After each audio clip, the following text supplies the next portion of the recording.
આ તરફ સુરેન્દ્રનગરમાં ખનીજ ચોરની ઓડિયો ક્લિપ વાયરલ થઈ છે। જાગૃત નાગરિક સાથે વાતચીતની આ ઓડિયો ક્લિપ વાયરલ થઈ। પોલીસ ખાણ ખનીજ વિભાગને હપ્તો પહોંચાડવાની વાત થયેલી છે।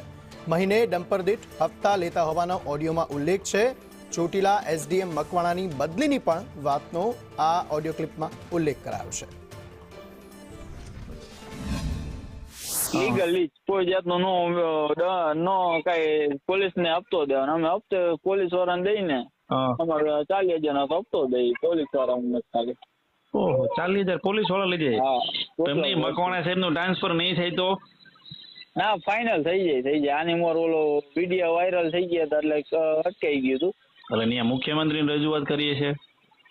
ના, ગાંધીનગર જે આના જે ઓલા આવે ને અધિકારીઓ જે આને બધાને બદલ્યું કરે, હા એની સીધું